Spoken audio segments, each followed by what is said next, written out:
Hey everyone, my name is Gloria and welcome back to my channel. Thanks for tuning in. Today I'm going to be doing my January wrap-up, which is all the books that I read in the month of January. It was a weird reading month. It was good in terms of quantity. I read 10 books, even though like 3 of them are children's books, but still 10 books, which is a lot for 1 month. But it was low quality. I gave low ratings to a lot of books. We'll get into it. We're going to talk about all my unpopular opinions and stuff. Let's jump right in. The first book that I read in the month of January was 12 Ways Your Phone is Changing You by Reinke. I actually finished this book in the month of January. I put it on my December wrap-up because I was over 50% of the way done, thinking that I was going to finish it with 2 days left of the month, but I didn't get to it. But I finished it in January, and this is a Christian nonfiction perspective on digital addiction and digital technology and digital minimalism and like getting rid of your social media kind of thing. I've read a few books on this topic and I'm interested in that and pursuing that kind of as like a goal for my life in general, but I thought that this was an interesting Christian perspective from it. I ultimately gave this book 4 stars because I did enjoy it and I liked the content. The one big downside for me was I don't recommend listening to this book. In general, I don't really like to listen to self-helpy kind of books because I find myself wanting to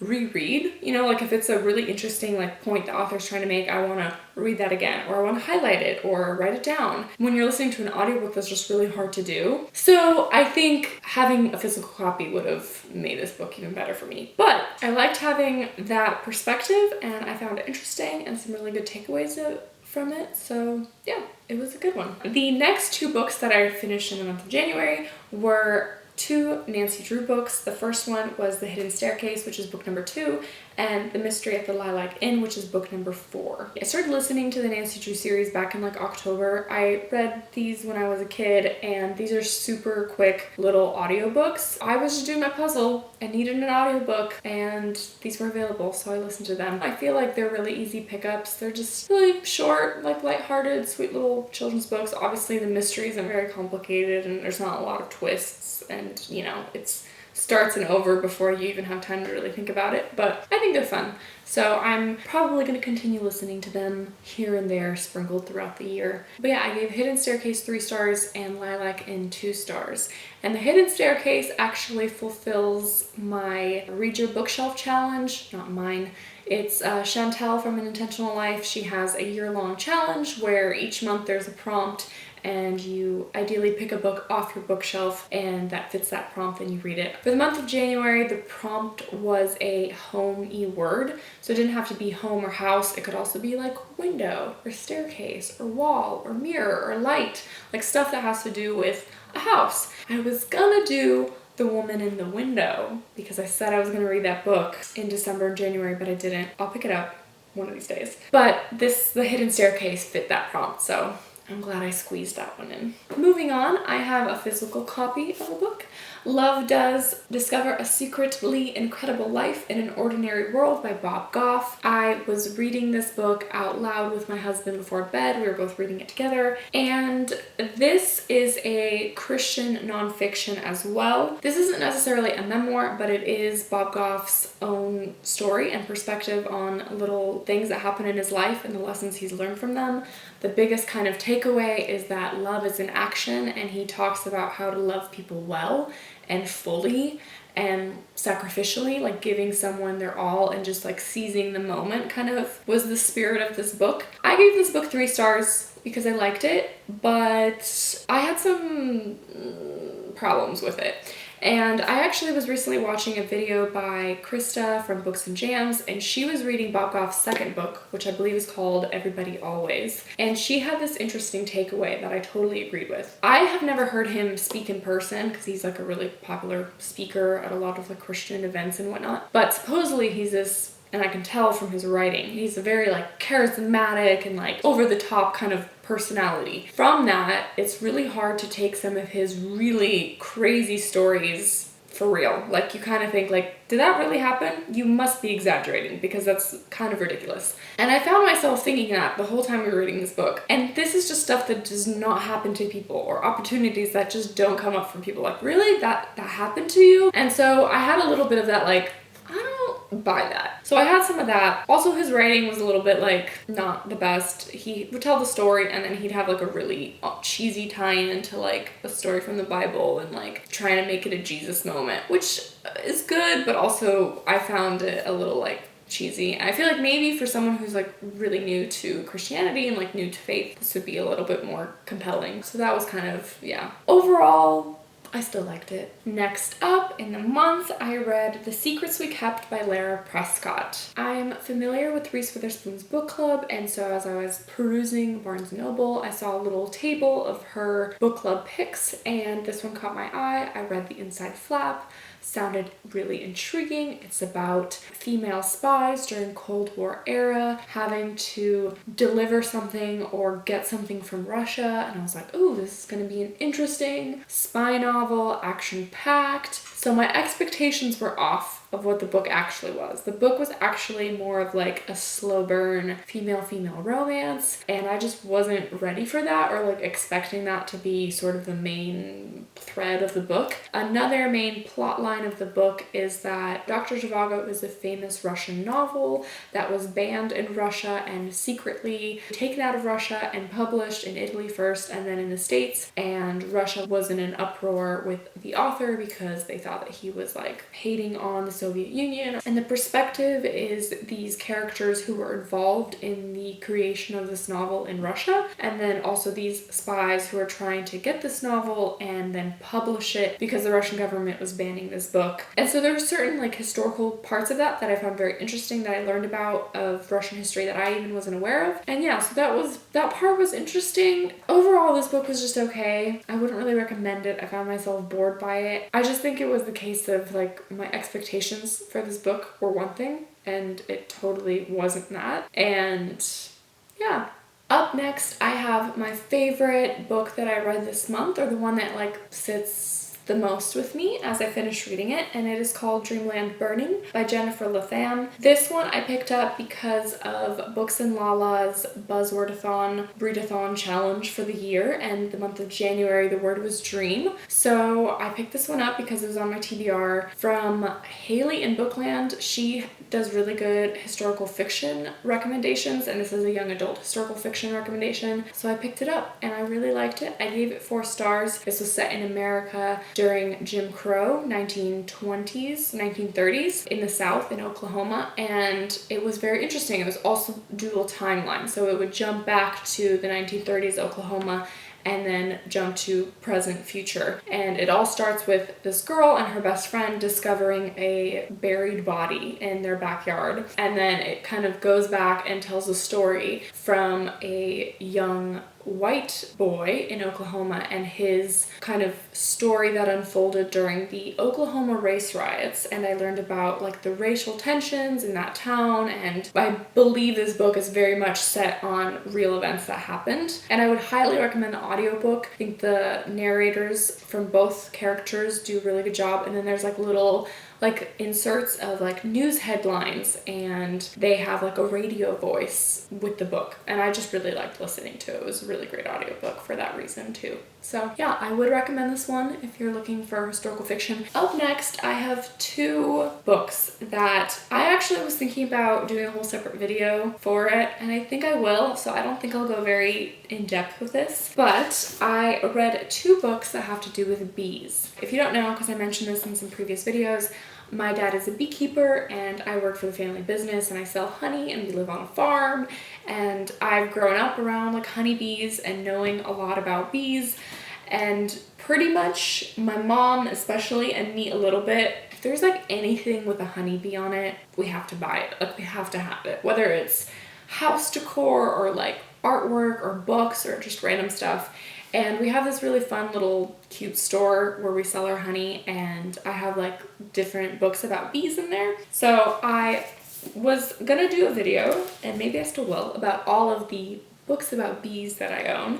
And so I got these 2, actually purchased them and read them because I wanted to, because I got them and they're really cute.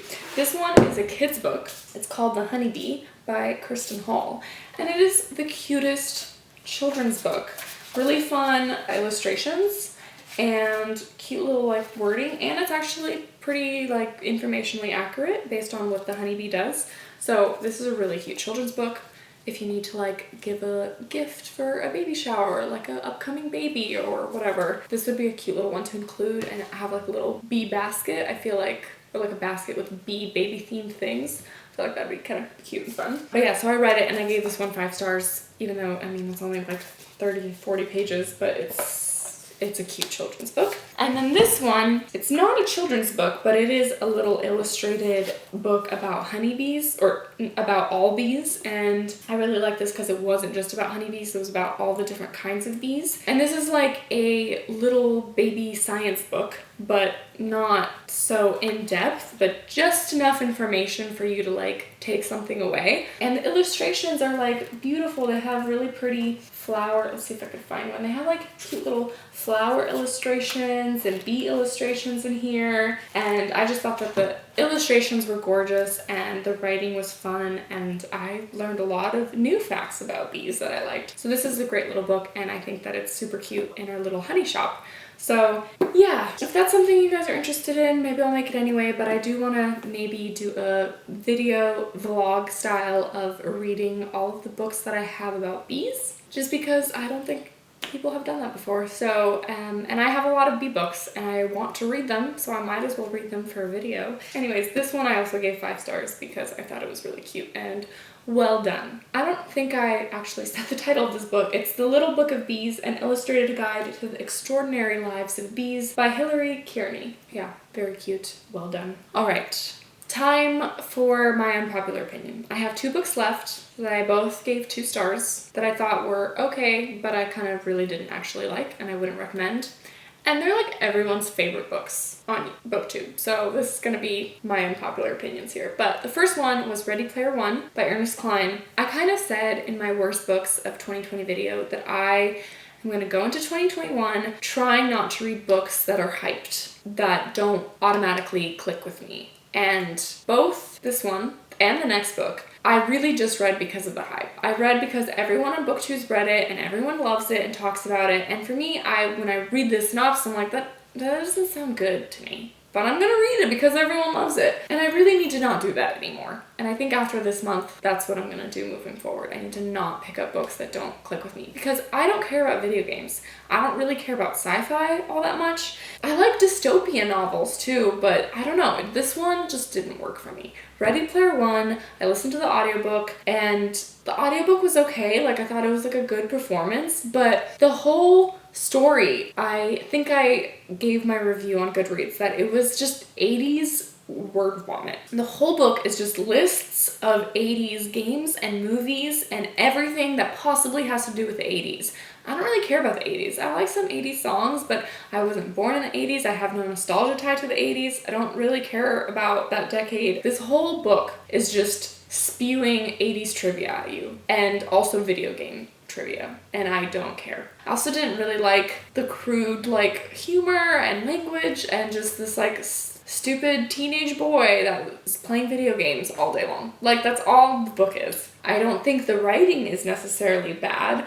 I just didn't find myself relating to the book at all. And I feel like if you do relate to the 80s or have any kind of attachment to it, then I understand why you would care about this book. I did not. And I just found myself being like, who cares about all of this?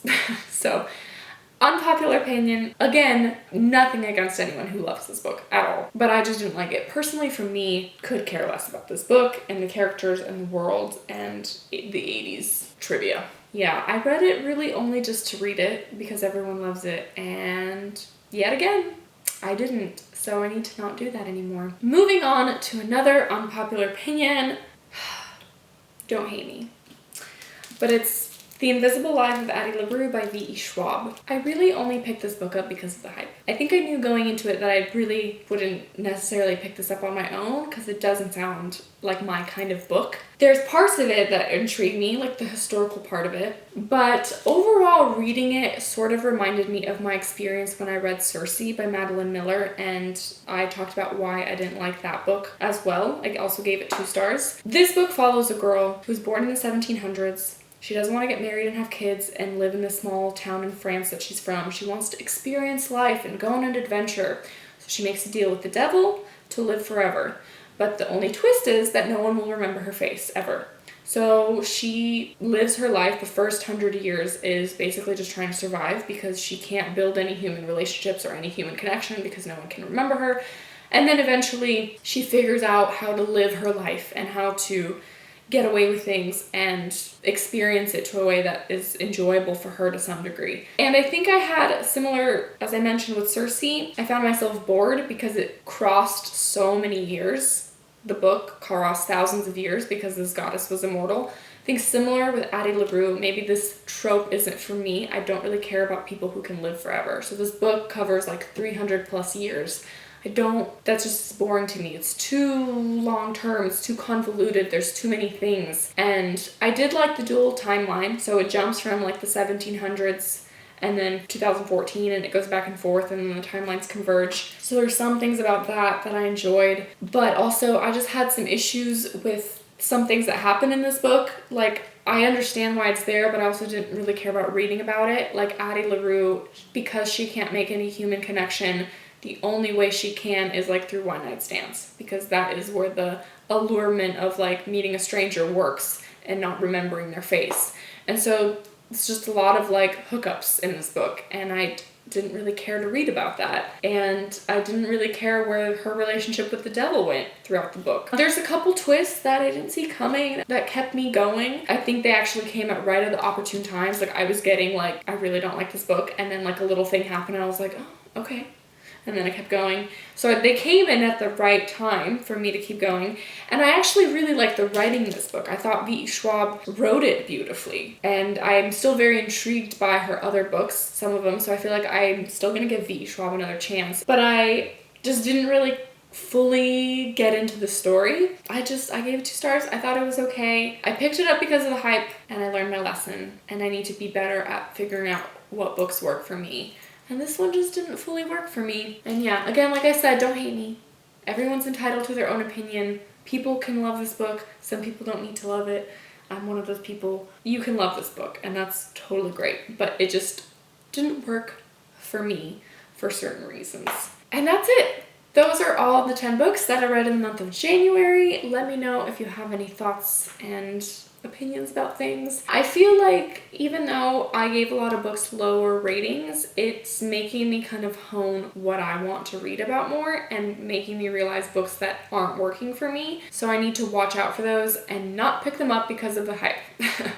So it's just so hard. It's so hard to resist the hype and how everyone's like screaming about a book and you're like, well, I need to pick it up too. I need to be part of it. And I have FOMO. I don't want to miss out, but I need to be better. Because sometimes it's just not worth to read a book, you know? My camera died while I was filming the ending, so here's my outro. Really appreciate you guys watching. Thanks so much for tuning in, and I will see you in another video soon. Bye!